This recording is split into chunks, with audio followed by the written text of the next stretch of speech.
Ano nga ba ito na US tariff na inimpose ng Trump administration sa buong mundo? Hindi lang po ito dito sa atin, sa buong mundo. Quality. Ayan, nasabi mismo ni Secretary Go. Importers, ang mga buyers ng mga produkto galing sa buong mundo. So sa huli, No concessions on agri-products in Philippine-US tariff talks. So hindi apektado yung agriculture natin, mga kababayan, na malulugi yung ating mga magsasaka. Baka makumpit ng mga agri-products. Ganun po. Kaya zero tariff dito sa trigo. Para wala nang rason na sabihin ng nagtitinda ng tinapay, ng pandesal, mala niya yung trigo kasi, yung harina. Paano naging mahal na? Wala nang ang siningil na tariff yung ating gobyerno. Nagbabagang mga balita at pagtalakay sa mga isyu ng lipunan. Bulsa, opinyon, banat at paglalantad sa katotohanan. Bulsa, what you see is what you get. You decide. Hello po mga kababayan, si Dante Maravillas, Bicolano vlogger, broadcast journalist from Albay. Gusto kong i-share sa inyo kanina mga kababayan, yung ginawa kanina press briefing ng Palasyo Malacanang. Kasi ang daming fake news po, mga propaganda. Doon sa ginawang meeting ng ating Pangulong Bongbong Marcos with the US President Donald Trump. Pinagtatawanan yung nakuhang 1% reduction in tariff. Loging-logi daw po ang ating mga mamamayang Filipino. Ngayon, pinaliwanag po ni Special Assistant to the President for Investment and Economic Affairs, Secretary Frederick Go, kung ano nga ba ito na US tariff na inimpose ng Trump administration sa buong mundo. Hindi lang po ito dito sa atin, sa buong mundo ito. Kasi maraming sinasabi, mga kababayan, yung mga critics, loging-logi daw tayo, including Amy Marcos. Ang masama dito mga kababayan, ang masyadong mga maingay, hindi man po mga negosyante, mga trolls man lang po. Ewan ko nga kung naintindihan nila kung ano itong tariff. Ano nga ba yung epekto dito sa atin? Nagagalit sila kasi 19% yung tariff para sa ating mga exports sa Amerika, as if sila yung bibili. Ang bibili po na magiging apektado, hindi po tayo. Ang apektado po, yung mga Amerikano kasi 19% yung tariff ng ating export. Itcha-charge yun mga kababayan ng mga importers na Amerikano na kanegosyo ng ating mga exporters. Itcha-charge yun sa mga American consumers, 19% yung tariff. Di ba ganon? Tapos sa atin, yung mga American products, zero tariff tayo rito. Nagagalit tayo, buti ngayon, mura. Kasi hindi na tayo naningil ng buwis. Di ba? So mga gamit natin, mga imported, hindi na Chinese-made products na karamihan mga kababayan, substandard, madali masira. So yung mga bibili natin po, mura, pero galing Amerika, imported. Walang buwis, zero tariff. Kasi ang mga negosyante po, pag mataas ang buwis na sinisingil ng gobyerno, tinacharge yan sa consumers. Hindi kasi ninyo naintindihan kung ano ang ibig sabihin ng zero tariff ng Pilipinas at 19% tariff ng Amerika. Panalo tayo nga kasi zero sa atin. Panalo yung mga consumers. Zero tariff yung galing sa Amerika. Whereas yung mga Amerikano, bibili sila ng mahal na product galing sa atin kasi babawiin ng mga Amerikanong importers yung in-export nating produkto galing sa Pilipinas, sasampalin ng 19% tariff. Anong problema ninyo doon? Mali kasi yung pagkaintindi ninyo. Nagmamarunong kayo, makinig kayo sa mga experts before kayong dumaldal. Tulad ni Secretary Frederick Go, masyado kayong nagmamarunong. Unang-una, hindi man kayo kasali dito. Hindi man kayo exporter, hindi man kayo importer. Mga trolls man lang kayo, critics ng ating administrasyon kasi mga DDS kayo. Basta lang kayo makagawa ng kwento para siraan yung ating Pangulong Bongbong Marcos. Yan o, binaliwanag mga kababayan ni Secretary Go, pakinggan ninyo mabuti. pababa ng Pangulo natin, ang US Kasama siya doon. from 20% to 19%. At ang sabi nga po ni President Trump na si Pangulong BBM ay mahusay, tough negotiator. Meron po akong apat na gustong i-explain po sa inyo, no? Ang unang-una, ang gusto kong ipaliwanag sa inyo na ito ay universal tariffs po galing sa Estados Unidos.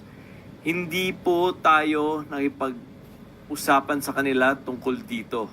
This is something na inimpose po ng Amerika sa buong mundo. Okay? Ang pangalawang gusto kong paliwanag po sa inyo, ang magbabayad po nitong taripa ay hindi po tayo. Ang magbabayad ng taripa na to ay ang mga Amerikano. Nakita ninyo? Nagagalit tayo rito. Sa bagay na dapat, hindi tayo magalit, dapat ikatuwa natin.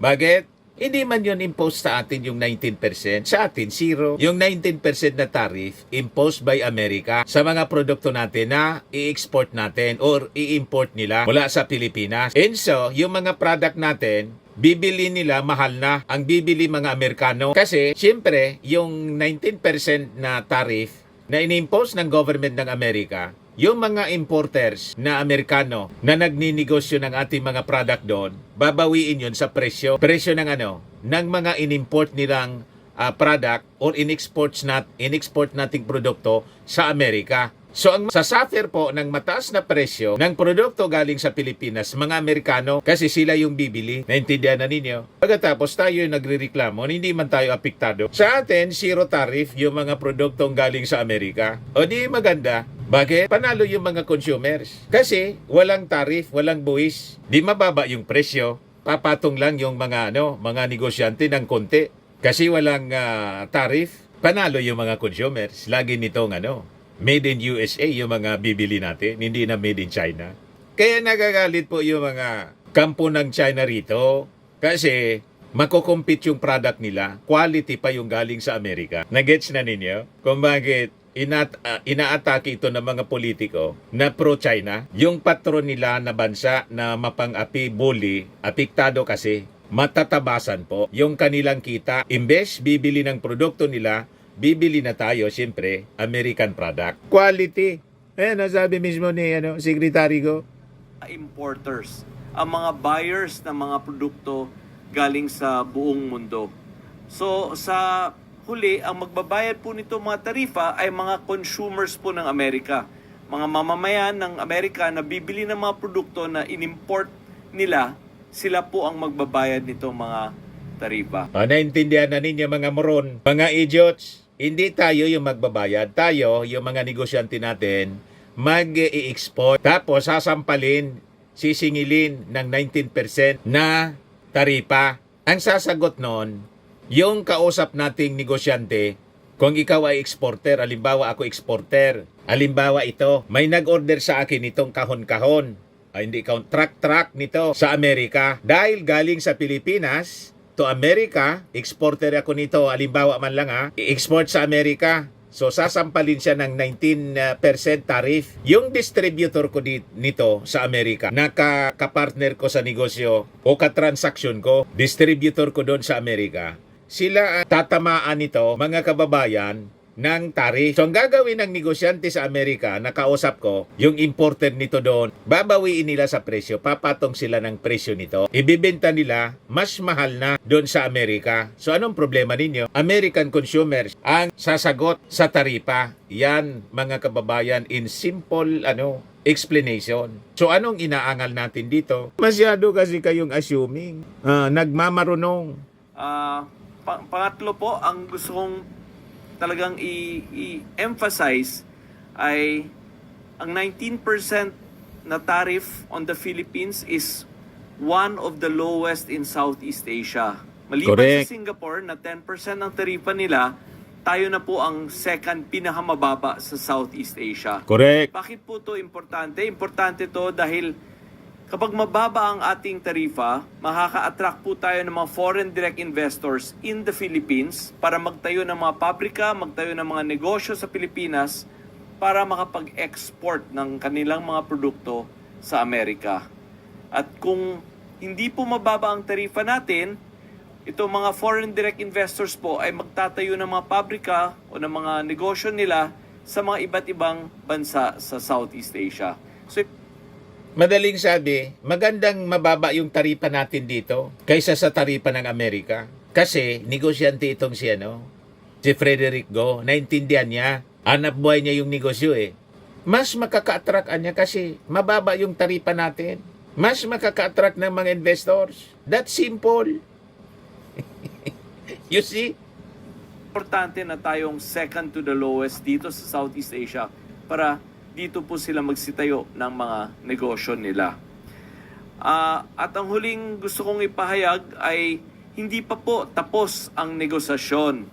Our third technical working groups will continue to work with their counterparts from America to finalize the details of this arrangement. Marami pang kailangan pag-usapan. So hindi pa po tayo tapos. Magandang umaga ulit, Sekgo. Mas maganda po talaga na matanong po namin kasi marami po mga netizens, marami mga kababayan natin na medyo naaalarma kasi samot-saring mga opinyon, espekulasyon ang nababasa nila, napapanood nila sa kanilang mga YouTube channels, no, at sa ibang mga social media platforms. So, ang tanong po muna natin, Secretary Go, ano po ba yung difference natin sa ibang bansa sa Asia? Kagaya po ng Vietnam na may 20% po na tariff rates na ipinataw ang US. Magandang pagkakataon to, no, para ma-debunk po natin lahat ng fake news at lahat ng mga maling akala. So, on Vietnam, Vietnam has two rates. Their base rate is 20%.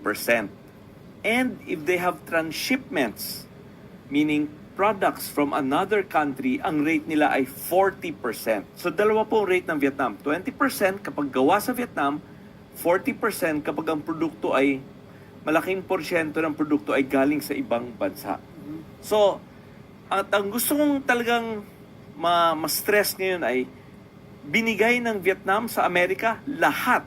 Full market access ang tawag doon. Mababasa ninyo lahat yan. Mga mahilig sa fake news, mababasa nyo yan.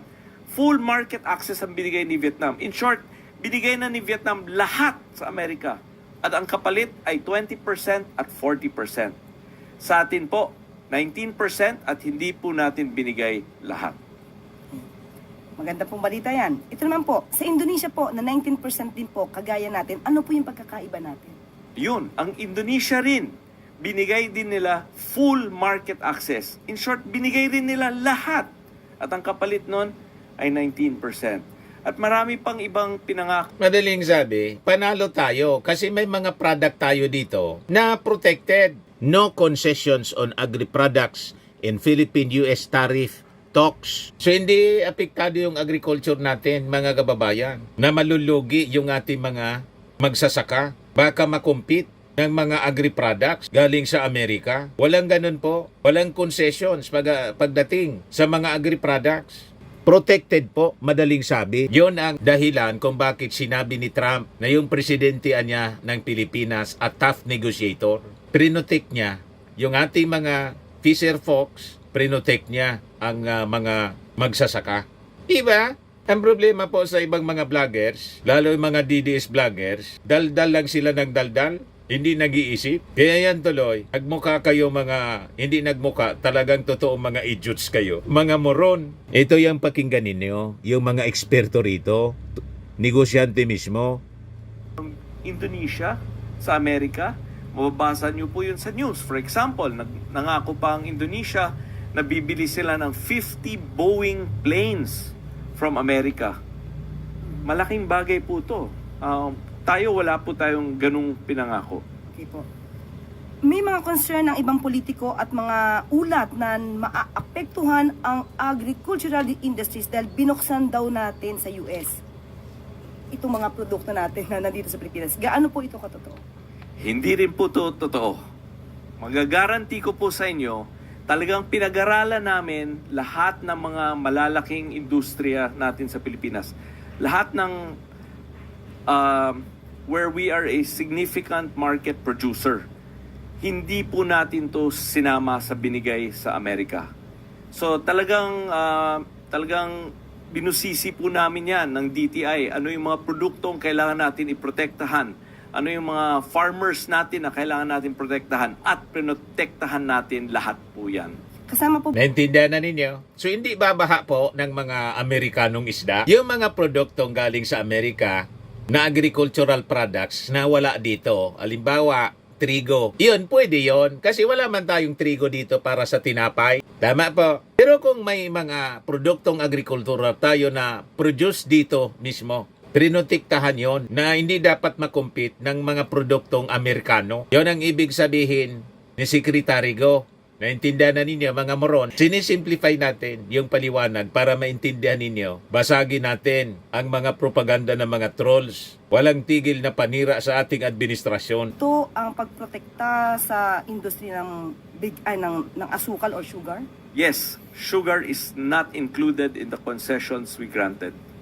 How about po yung corn? Kasama po ba sa pinoprotektahan natin? Yes, kasama din ang corn. You Wala see? rin siya sa binigay natin. Okay, yung pong Protected. Yes, pinotektahan din po natin. Hindi rin yan kasama sa binigay natin. bigas. Yung pong manok. Yes, hindi rin natin yan sinama sa binigay natin. How about pork po? Yes, hindi rin po yan kasama sa binigay natin. Yung- Lahat po ng binanggit nyo, no? Lahat ng mga produkto na yan, hindi natin tinanggal ang taripa ng mga produkto na papasok sa Pilipinas. So, As is po lahat yan. So protektado po pala yung agricultural sector po natin. Yes, ma'am. Malinaw na malinaw po yan. Ito pong seafood po, mga isda, kasama din po ba ito sa poprotektahan natin? Of course, yes, it is also not included in the concessions that we gave out. So wala po pala silang dapat ipag-alala, lalo na po yung mga magsasaka natin at mga mangingisda. Ay talaga po. Alam mo, marami kasi talagang fake news, maraming chismis, maraming maling akala. Lahat po ng rice, sugar, corn, fisheries, Ang daming nagmamagaling kasi. pork, chicken, hindi po natin tinanggal ang taripa ng mga yan. Makapanira Kaya yung mga lang. nag-aalala, mga produkto na yan, huwag po kayong mag-alala. Hindi po totoo ang akala ninyo. Ayan po, salamat po dyan. At ayon din po kay Presidente, nagbukas daw po tayo ng pharma. Ano po yung comment nyo dito? Ang maganda po yan. Talagang sadya namin tiningnan yan dahil kapag mas maraming suppliers tayo ng pharma, mahal po ang gamot sa Pilipinas eh. Kapag pinasok po natin yan na may taripa, di mas mahal pa po ang presyo ng gamot. So kapag tariff-free po ang gamot, makakababa po yan ng presyo ng gamot sa ating bansa. Kasi nga po, ang negosyante, halimbawa, tinaripa mo, babawiin lang naman yan sa presyo ng produkto na kanilang tinitinda sa mga consumers. Kaya hindi nila siningil ng taripa yung pagpasok ng pharmaceuticals para mura lang. AstraZeneca yata yun, Astra. So maganda na walang taripa po para mababa ang presyo ng gamot dito po sa atin. Kamal ng gamot dito sa atin. So laking tulong ito. Yan ang gustong ipaliwanag ni Frederick Go. Pala sumang-ayon na 0% na tari para sa mga gamot para marami din po makanabang ng mga kababayan natin. Yes, para makatulong sa ating lahat ng Pilipino. Binuksan din daw po natin sa automobile ang 0% tariff. Ano po yung komento natin dito? Yes, ganito kasi po yun, no? Katulad ng sinabi ko kanina. Tiningnan natin ano yung mga industriya natin sa Pilipinas. At yung mga industriya natin na gumagawa tayo ng mga bagay, pinotektahan po natin yan. Alam naman po natin, hindi tayo gumagawa ng kotse. Correct. Hindi naman tayo gumagawa ng automobile sa Pilipinas. So by opening the automotive or car sector to the US, wala po tayong sinaktan dito sa atin. So wala maapektuhan dito sa atin. Yan talagang Oo. punto namin. Ang maraming akala na, ewan ko ano mga inaakala nila na maraming masasaktan dito sa Pilipinas. Hindi po, kasi ang mga sectors na inopen natin, wala tayong masasaktan na industriya dito. Yun hindi natin pinoproduce. Yes po, yes po. O, naintindihan na ninyo. Kaya sa susunod, hindi lang yung mga Japanese, Korean, Chinese cars ang papasok dito. Mas marami ng American cars ang papasok dito po. So, makakabili na tayo ng mga American cars din. Hindi naman tayo gumagawa ng sariling atin unless mayroon na tayo na sariling atin. Wala man po. Kaya pumasok sa Amerika. Di ba mas maganda po? We produce in very, very, very, very little quantity. Yun po to sa soy at sa wheat. Ayun din po. O bakit po? Yun din po, following the same principles po. Hindi naman tayo gumagawa ng soya dito. Hindi naman po tayo gumagawa ng wheat dito. Kaya mabilis tong buksan. Yeah, so ano same pong pakinabang? pareho yung prinsipyo po. Pagka pinasok po at 0% tariff po yung wheat and soy, sino po yung makikinabang? Unang-una po, ang wheat, bababa po ang presyo ng mga Correct. pandesal, ng mga Correct. tinapay sa Pilipinas. Walang no? buwis. Ang soya naman po, ito po ang feed material po ng ating mga pork, Baboy? mga baboy, mga manok. Ito po yung, tsaka po yung mga isda. Ito po yung feeds na kinakain po ng mga hayop that we produce domestically. Mas makakatulong pa rin po pala. Ay, sa syempre mga po. magsasaka, sa mga mangingisda natin. Yes, ma'am. Yung mga pinapapasok natin na walang taripa, ay ang purpose po nun ay baba ang presyo ng bilihin sa Pilipinas. Naintindihan na ninyo, mga moron. Ang intensyon, kaya zero tariff. Pinagtatawanan ng mga moron para bumaba ang presyo dito kasi unang-una wala man tayo noon, hindi man tayo nagpo-produce. Kung sisingilin pa natin ng tariff, yung galing sa Amerika, di mangyayari niyan, tataas yung presyo kasi ang negosyante po, sa totoo lang, lahat ng sinisingil ng gobyerno, sinisingil sa consumer, negosyante ganon. Sa totoo lang, pati yung mga taxes, kung titingnan mo yung mga negosyante, hindi man nagbabayad ng kanilang buwis na galing sa bulsa nila. Ang buwis na nire-remit nila sa gobyerno, binabayad sa gobyerno, kinukoleksyon nila mula sa bulsa ng mga consumers. Sila lang ang taga-remit, ang taga-bayad tayo. Kumain ka sa restaurant, may VAT. O di ba galing yun sa atin? Naka-add-on sa presyo ng binili nating pagkain. Ganon po. Kaya zero tariff dito sa trigo. Para wala nang rason na sabihin ng nagtitinda ng tinapay, ng pandesal, mala niya yung trigo kasi, yung harina. Paano naging mahal na? Wala nang ang siningil na tariff yung ating gobyerno. Yun ang gustong ipaliwanag mga kababayan ni Frederick Go. Pag nagpasok tayo ng gamot, for example, na walang taripa, mumura ang gamot. Pag nagpasok tayo ng feeds dito na mura, mumura din ang presyo ng baboy, presyo ng manok, presyo ng Correct. isda. Ganun po yun. So, ang pinapapasok natin, ang mga pagbaba ng presyo ng mga bilihin. Opo. Ayan. Maliban po sa tariff cut, ano pa po ba ang nakuha natin sa US trip ni Pangulong Marcos Jr.? Nabanggit na po ni Presidente na nakakuha pa tayo ng suporta ng Luzon Economic Corridor. May additional po yatang mga $15 million na ibibigay ang Amerika sa atin. Tapos po sa mga mga private meetings din po, maraming private meetings po si Presidente. He met over 10 companies and organizations from the United States sa biyahe niya. Okay, maganda rin po pala ang... Walang logi po, panalo tayo. ng Pangulo. Yes, ma'am. At nabanggit na po niya Mali na si Amy Marcos. halaga ng mga investment commitments na nakuha niya at nakapag-announce na rin po kami sa media just yesterday or today po. Sorry, nawawala ako sa oras Yes, na yan. Kakauwi lang po kasi kanina Kakauwi 6 lang. a.m. lang po. So, hindi ako sigurado kung kailan lumabas. Pero may na-meet po kami isang hospital group, no? Na magtatayo ng isang malaking hospital sa Pilipinas. Ang commitment po niya ay $500 million. O, di ba? So ano po talaga to? World-class hospital. Very good. World-class medical facilities po. Naku, sana talaga magtuloy-tuloy po ang magandang balita na to. Sekgo, sa mga private business meetings naman po, ano po ba yung nakuha natin? Maliban po, yan na po ba yun? Marami po tayong ibang nakausap. Nakausap rin po natin si Cerberus. Sila po yung nakabili ng shipyard sa Subic. Na ngayon may Hyundai shipbuilding facility na tinatayo dyan. Ang good news po doon ay ang Hyundai, originally ang opening po nila ay next year, 2026. May good news sila sa amin na they believe makaka-open sila ng fourth quarter of this year.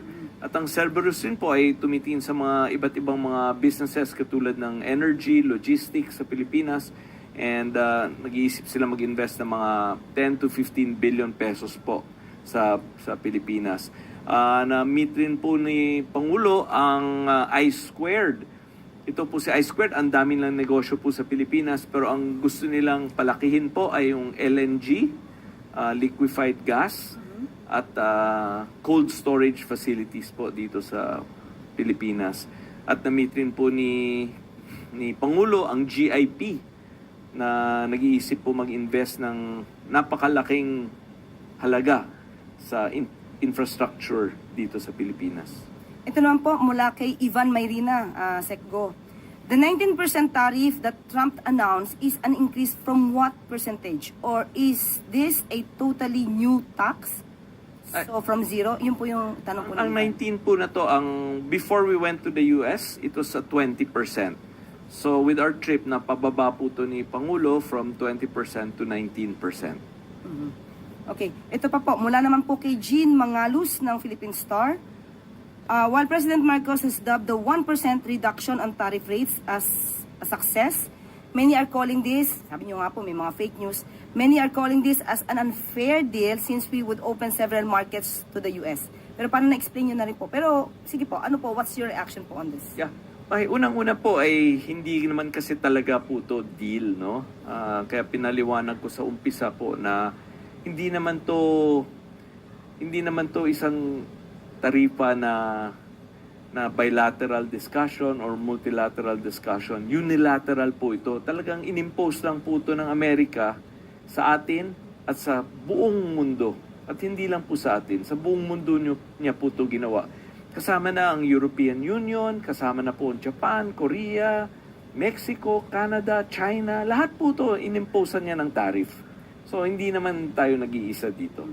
So, Sir Secgo, sabi niyo po kanina, hindi naman po tayo magbabayad. Hindi tayo magbabayad doon 19% na tariff. Kundi yung mga nag-i-import sa Amerika, most probably, baka mga US citizens pa po ang magbabayad dito. So can you elaborate on that po? Na example po, kung mag-export po tayo ng isang bagay from the Philippines, let's say, ang halaga niya ay $100. Pagdating po niya sa Amerika, ang bumibili from America, kailangan niya magbayad ng $19 na buwis sa Amerika. So, ang cost po niya sa Amerika ay 119. Naintindihan na ninyo? Ibig sabihin, ipapatong yung 19% na tariff doon sa produktong binibili ng mga Amerikano, hindi man ng mga Pilipino, ng mga Amerikano. Kasi siyempre, hindi man palulugi yung importer. Yung buwis, ipapatong niya doon sa presyo ng bawat produkto. Naintindihan na ninyo?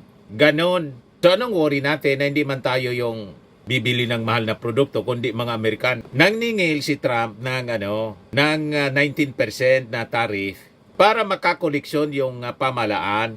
Kasi gusto niya makakoleksyon ng bilyon-bilyon sa mga nagninegosyo sa kanila. Kasi ang policy nga ni Trump, America first. Pa-decline kasi yung economy nila. Wala man ibang source po ng revenues kundi taxes, tariffs, duties. Kaya yun ang ginawa ni Trump kasi si Trump po negosyante. Marunong siya. Yun ang problema natin. Hindi iniintinding mabuti muna. React tayo ng react.